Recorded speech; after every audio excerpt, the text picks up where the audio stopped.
Hi, everybody. It's nice to see you this afternoon. I'm Savannah Guthrie from the Today Show on NBC. There are few countries that are as closed and mysterious as North Korea. And yet what we do know about this country is incredibly disturbing. It's the nuclear power, of course, with this 32-year-old leader that we know so little about. And there have been 3 generations brutally repressed by that regime. Joining me on stage are 2 women who are working passionately and tirelessly to do something about this. You saw Yeonmi Park, who left at the age of 13, facing grave danger with her mother, and escaped North Korea and is now speaking out.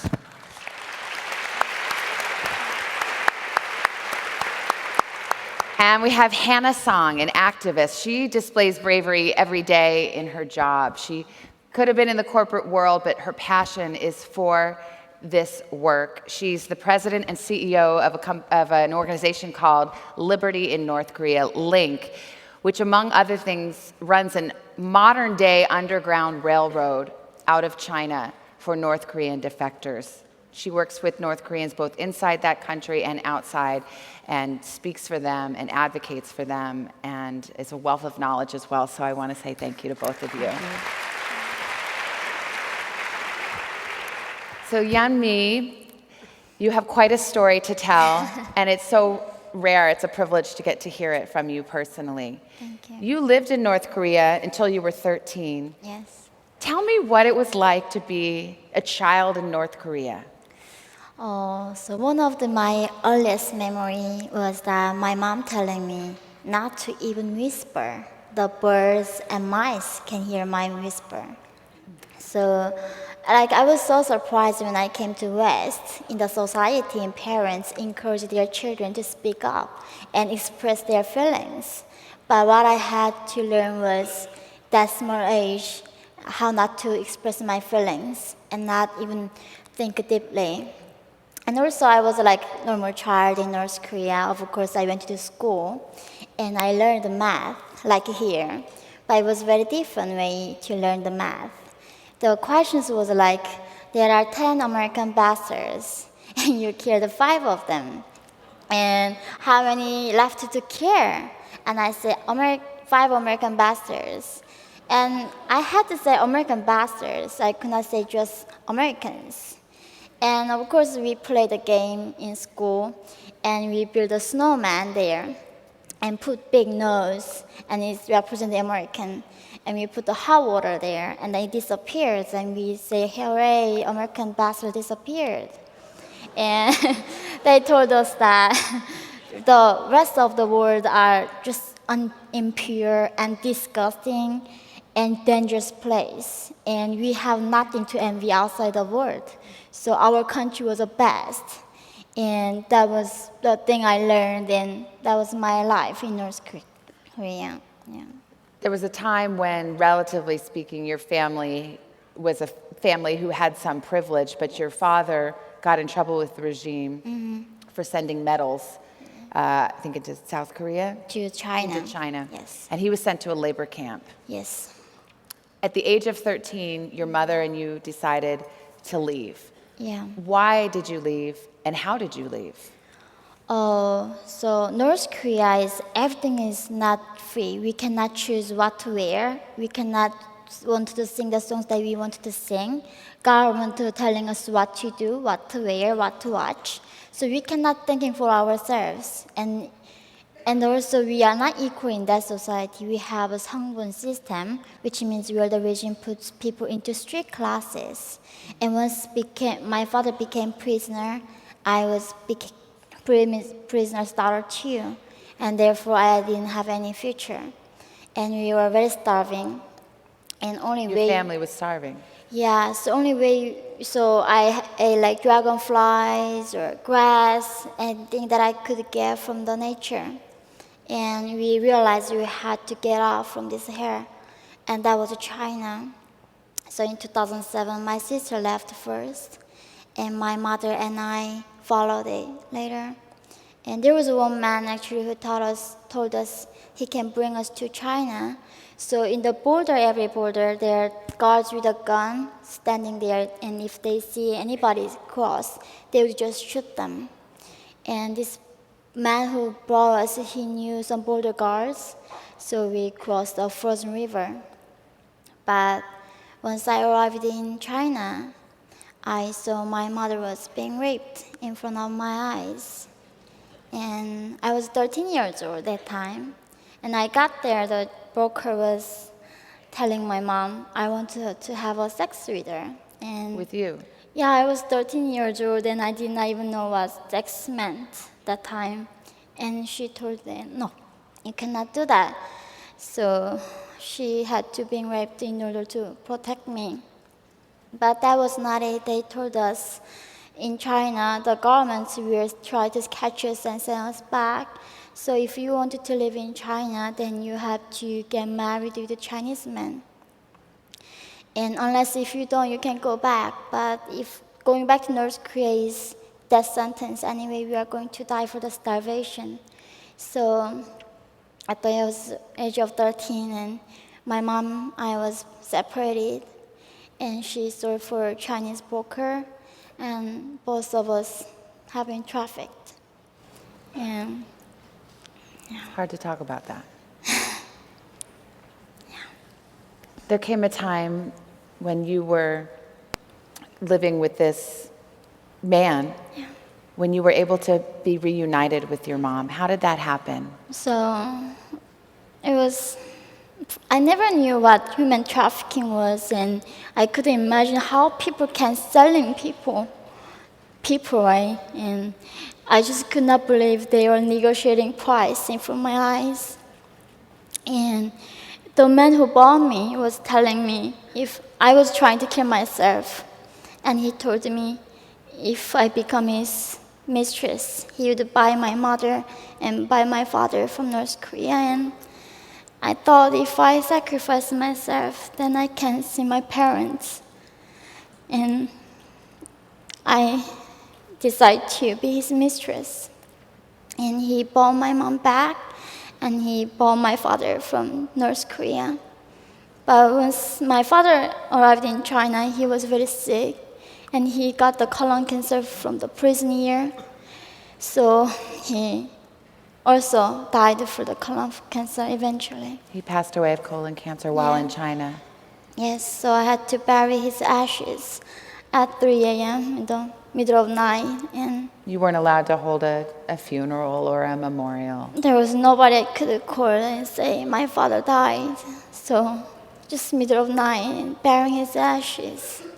And That must have broken your heart. yeah, I still remember that night, that cold night, sitting next to him, and yeah, what is really life? Yeah. Your mom and you stayed together, and at one point you realized you had to get out of China. We did not know there was a way for us to find asylum, but we heard if we go to South Korea, we can have the asylum there. And we just wanted to give a last try. We just wanted to live like human beings with dignity. And we decided to walk and across the Gobi Desert. So 5 people in our team, we walked and crawled. How long did it take you to walk across the Gobi Desert, across the border? So it was in the minus 4 degrees, and it was one day. And we followed the compass first time, but we could not use the compass later, so we had to follow the stars to north and freedom. So You followed the North Star. yeah. As you're walking through the desert, it's so cold, and you chose a cold night on purpose, right? Yeah, because during the summertime, the censorship might be more harsh than usual. So in the minus 4 degree, nobody thinks some people would cross the desert, and just chose that time. And it was just really randomly, and I was lucky. So How old were you? I was 15 years old. Can you describe how you felt in that moment? Oh, of course, I felt very, you don't want to die. And we were ready to kill ourselves, so we brought knives and poison with us if we caught by Chinese police or if we were sent back to North Korea. But that time when I crossed that desert, I felt really only the stars were with us. And even this universe, this earth just abandoned us.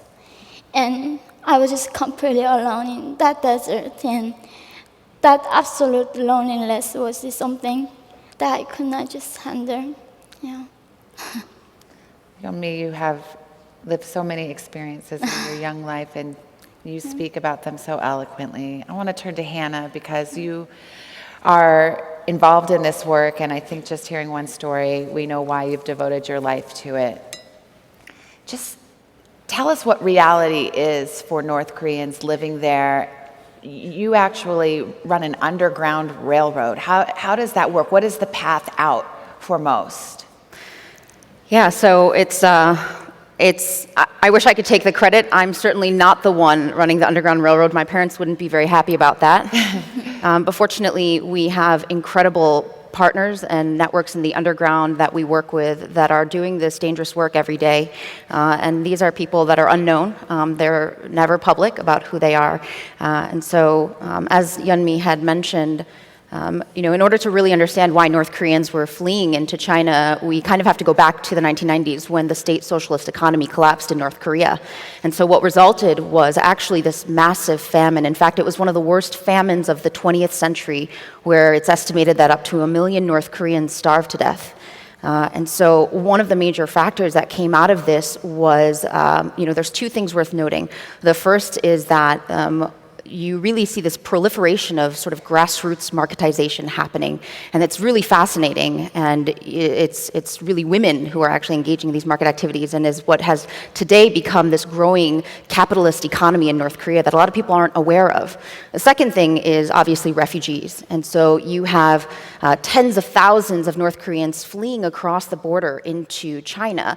It's virtually impossible to go across the DMZ. It's the most heavily fortified border in the world, and so as they cross into China, as Yeonmi mentioned, it's a dangerous situation. It's illegal to leave North Korea without state permission. And so these border guards are there with the directive to sort of shoot on sight. But at that time, really at the peak of the famine, these border guards were desperate themselves and could be easily bribed. And so you were able to get across into China, and you had North Koreans going into China looking for food and money and medicine and things to bring back. And so over the years, as we started to see more and more North Koreans going to China, hiding there, we started to realize that actually the majority of North Korean refugees in China were women, about 70%, actually. And as Yeonmi told us about the trafficking that goes on there, it is not as though this is a safe haven. No, exactly. So unfortunately, they're leaving one reality and entering another. And the reason why it's women, there's really two factors we can look at in terms of why we see women. The first being that it's much more noticeable when men defect, and the second being that there's more opportunities for North Korean women in China. So on the first line, it's much more noticeable when men defect because North Korea is an extremely patriarchal society. And so essentially, men are actually a bit more controlled in the sense that after military, they all work for the state in some manner. So if a man doesn't show up to work one day because he's defected, it's very quickly noticed. Whereas women were typically housewives, and so when they would leave and go into into China, it's not as quickly noticed. And as these women are engaging in even these market activities, for example, the markets became a place where information could be exchanged and where they would learn of these opportunities to defect. On the second point, there are more opportunities, as Yeonmi had said, unfortunately. There are these kind of invisible industries because China does not recognize North Koreans as refugees in contravention to their signatory to the UN Convention pertaining to refugees. They instead call them economic migrants so that they can, for their own strategic interests and also for the agreements that they have with North Korea. And so they will actually seek out North Koreans and forcibly send them back where they could be punished. And so you have a lot of women coming and working in invisible industries like housekeeping maids or even, unfortunately, in sex industries, like online sex chat rooms, brothels, karaoke bars. The other reality is, at the peak of when refugees were leaving in the early 2000s, you see about 70 to 80% of North Korean women being trafficked or sold to these Chinese men. And it's because in these rural areas, there's a real dearth of women. And for these undesirable men, they're having to buy these women. And the really sad part of that is that some of these women, as Yeonmi had mentioned, they willingly enter into these sort of mutual relationships. It's safer for them. And what's really sad is that you hear of cases where families and even mothers make the impossible decision to sell their own daughters because they know it's a better life for them than staying in North Korea. A lot of people probably don't understand how it is in this day and age with the internet, with information so readily available, how a regime could still exert total control over its people. I think we heard a lot from Yeonmi about how they do it from the moment the children are born. But I think we have a picture to put up on the wall that is a lot of people have seen. It shows it's the Korean Peninsula at night, and you see all the lights everywhere, and you see North Korea. It's dark. Yeah. Because so many places don't even have electricity. Right. Yeah. I think this is a really powerful image that you see right here. That blank space, as it says North Korea, South Korea to the bottom, and actually right above that is China, that also you see all these lights. This is a really powerful image because it's not just depicting that there's no electricity in North Korea, but if this photo were 50 years ago, the entire Korean peninsula would be dark. But instead what you see is in a short period of time, just the tremendous economic and social progress that's been made in South Korea is phenomenal. And it's not just that, but North Korea has the exact same potential to light up in this manner if the conditions were to exist. So I think actually one of the most tragic things about this issue is that it's because of these artificial and politically driven sort of constraints that the North Korean regime places that you have a country of 24 million people in an enforced poverty because this government prioritize their political control more than anything else. And so, information generally isn't getting in. Do you think it's improved at all? Absolutely, and that's a great point. I mean, the biggest question is how has North Korea been able to maintain control over a country of 24 million people over 70 years? For 70 years. I mean, every authoritarian regime is probably wondering this question. And the reality is North Korea has been extremely successful. They followed this sort of a three-tier approach. The first is that they create this blockade of information and communication from the outside world. No information in, no information out. So to do that, television and radios are fixed to only receive government broadcasts. Cell phones, domestic cell phones and landlines in North Korea cannot make international phone calls. And there's no internet. I mean, it's crazy in this day and age, but no internet. I mean, except for a select few in the capital. And so it's not even just that there's no internet. North Korean people don't even know that there's internet. They don't know what that is.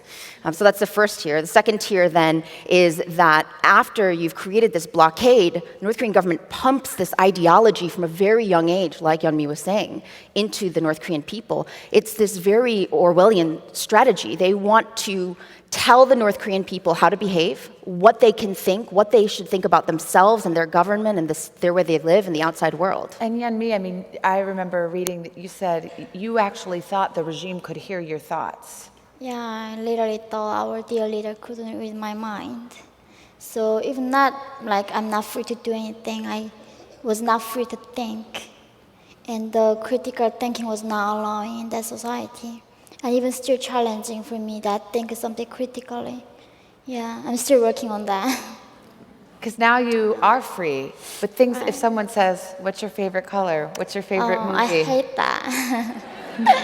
I mean, first time I was in South Korea, they were saying, so what do you want to be in the future? What's your favorite food? What's your favorite color? And what do you think? So I was saying, why are you asking me? Does that really matter? I was so hated to just tell me what to do.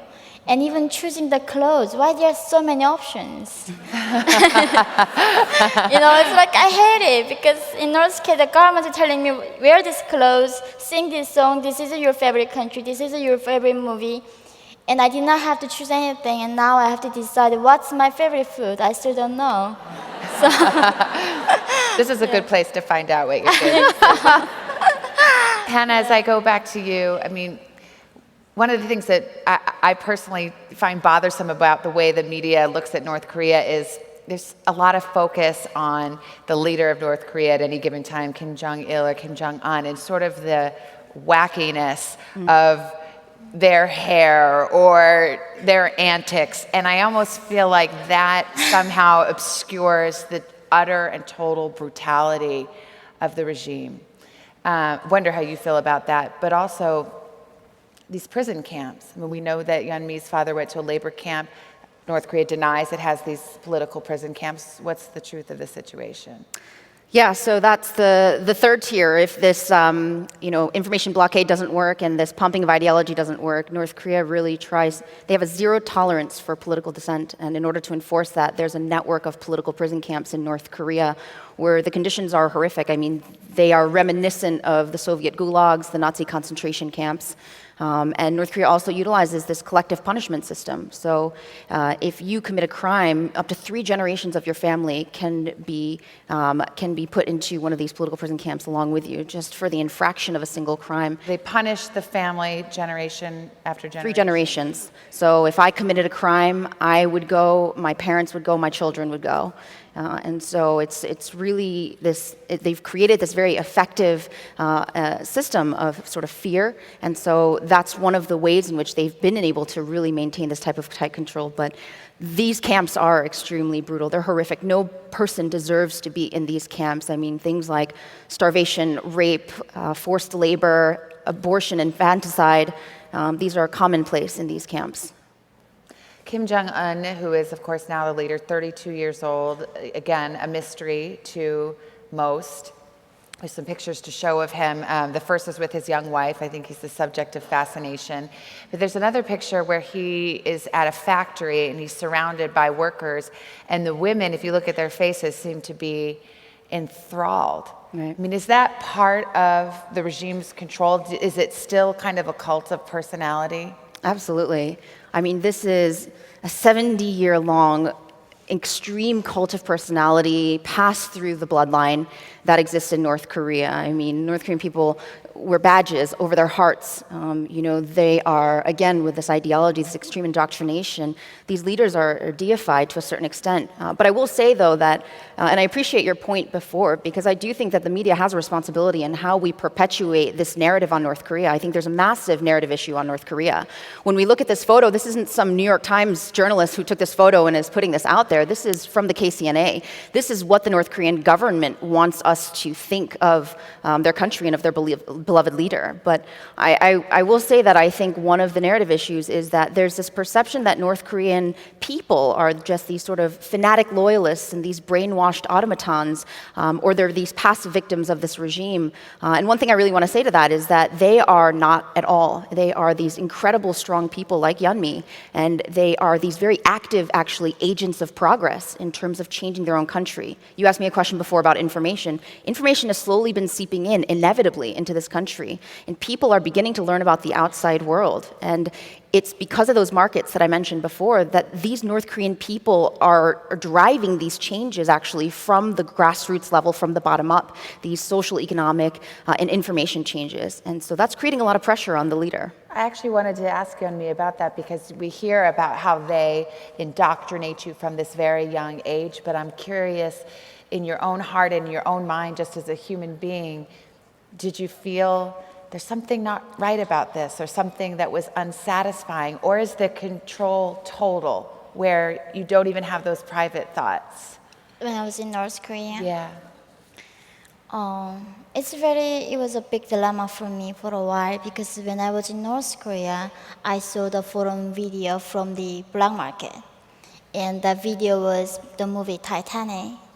And I could not believe how come people are making movie for such a shameful story. Because in North Korea, there's no love stories, no love songs. Everything is about our dear leader. And I just could not believe, and I really thought the actors DiCaprio and Winslet. they died, but I was so glad he was alive. And I think that really movie showed me something, humanity and something else out there. But still I could not imagine our leader would be, he cannot make miracles.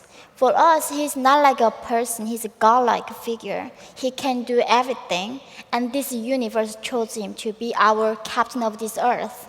And I learned whole this universe, this humanity adore him. And that was my belief, even when I was in China. People were saying, oh, your leader is bad, that's why you guys were starving. I was so upset with him. Why would you say that to our leader? And I was defending my leader, even I was a refugee in China. So it's really, I still don't believe how that is possible. Even recently, now I'm in the States, in the American bastard's country. And I'm enjoying this capitalism prosperity, I think. But once I'm watching documentaries, North Korean documentaries, and I see that big smile of our leader, that monument, I feel something warmth in here. And I know they are just bastards, they are jerks, but I feel that. And like a few seconds later, stop, I cannot feel this feeling now. So it's scary in some sense to me. I think everyone is probably so moved by your story and your eloquence, your bravery. Thank you. I'm out of time, but I just want to give you a few seconds. If there's anything, this is your chance. What do you want the world to know? I think yeah, Kim Jong Un doesn't like me at all for some reason. Yeah. Thank you. Thank you. Thank you. Yeah. Thank you. Thank you. I think the first thing I realized that for the first time in my life, I own me. I own myself. And thank you.